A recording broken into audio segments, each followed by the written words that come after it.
Penguin Random House Audio presents Here Be Dragons, treading the deep waters of motherhood, mean girls, and generational trauma. This is the author, Melanie Shankle. To Caroline, I would say you are the best parts of me, and perhaps that is accurate, but you are so much more than that.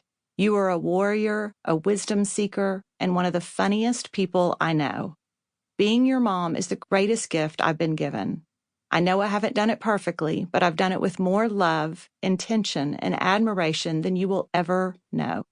Keep chasing after Jesus. He will always be the one who gives us the strength to fight the dragons and loves us back to health. You own everything that happened to you. Tell your stories. If people wanted you to write warmly about them, they should have behaved better. Anne Lamott, Bird by Bird.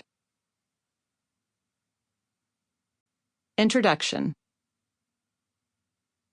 I've been sitting here, staring at a cursor blinking on my laptop screen for the better part of an hour. Actually, for the better part of a year. It's been almost 4 years since I've written a book, and I'm afraid I've forgotten how. Or maybe I remember and realize now exactly how difficult it's going to be. Once, I was a naive, bright-eyed young author who jumped in with both feet. But after writing 6 books in 8 years, I'm the author equivalent of an old lady yelling at kids to get off my lawn and then posting on Nextdoor about it. Also, are those fireworks or gunshots? The truth is, I haven't even been sure that I would write another book. I'm in an age where I prefer to leave hard things to the youngsters. I've done my time. First Ecclesiastes references toiling endlessly in the sun, verse 3, and that is a young woman's game. I have enough sun damage. The past few years have found me at a new stage in life. My daughter Caroline just finished her sophomore year of college, and I've officially been an empty nester for almost 2 years. I think it was the fastest period of my life.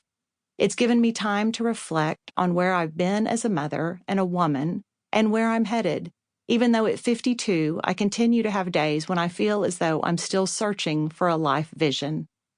Way back in ye olden days of 2015, I wrote a book called Nobody's Cuter Than You. It's a memoir about friendship and essentially a love letter to all the great girlfriends I've been fortunate to have over the course of my life. Some of those relationships were just for a season, and some of those friends continue to be my ride or die girls, but they all shaped me in some way. And to this day, Nobody's Cuter Than You continues to sell really well.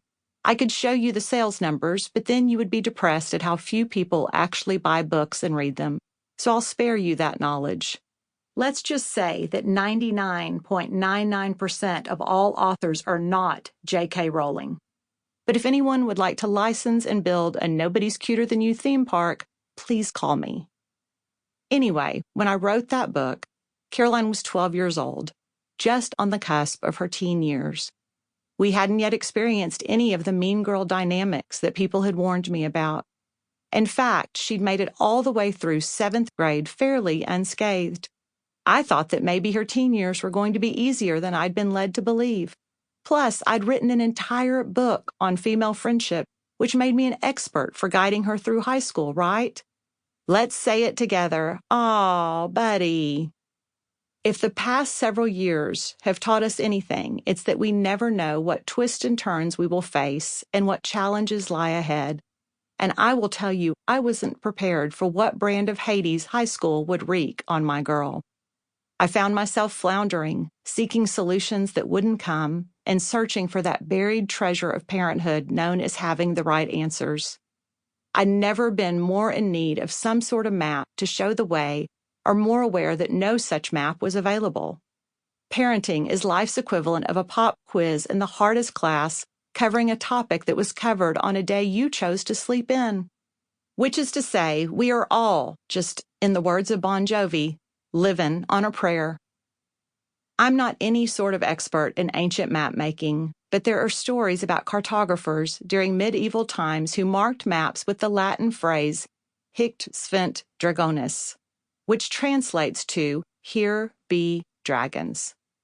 That phrase signified uncharted waters and unexplored territories where no one knew what dangers might lie ahead.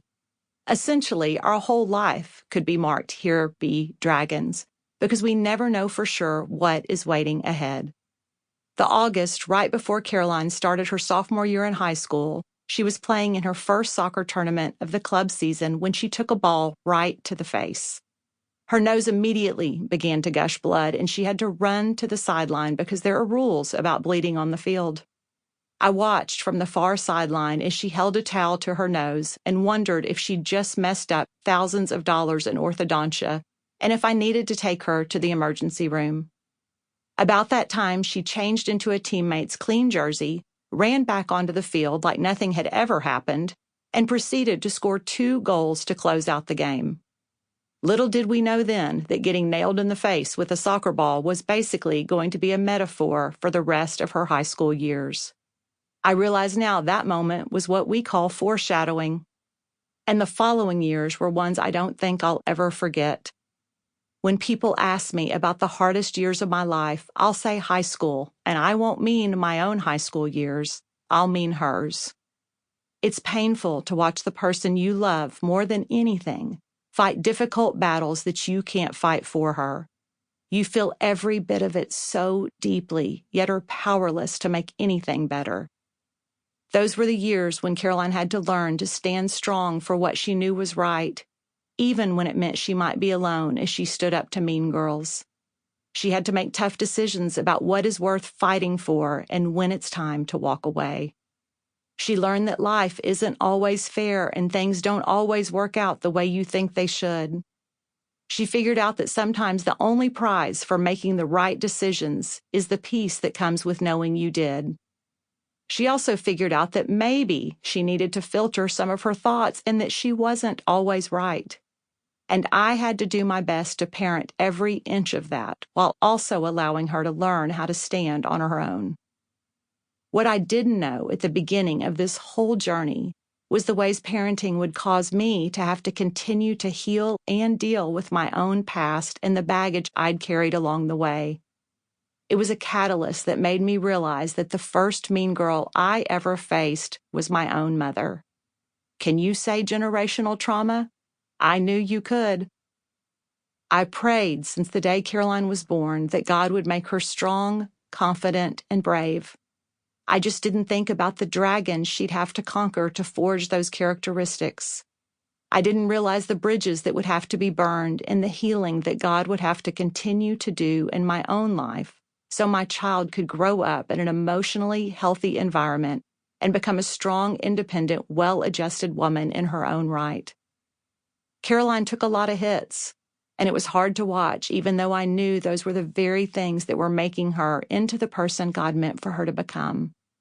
And isn't that the reality every mother of a teen girl experiences as we watch our girls struggle with friendship dynamics, painful breakups, and all the other obstacles they will face on this precipice of adulthood?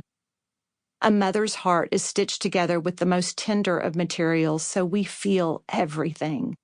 Every tear, every struggle, every injustice. And I believe that it all gets amplified because we were once teen girls ourselves. Don't you remember how terrible and wonderful it could be? Sometimes all in a 24-hour period. It's hard to bring up a warrior who fights dragons rather than a princess who gets rescued. Dragons are terrifying to face, but they can destroy everything in their paths if allowed to remain. It's a lot messier and not nearly as pretty as the fairy tale. But our girls have got to be resilient because the world will knock them down and tell them all the ways they aren't good enough or smart enough and all the reasons they should lower their expectations. And here's the thing I witnessed during her high school years that I first saw a glimpse of during that soccer game when she ran back onto the field. Caroline never quit getting back in the game.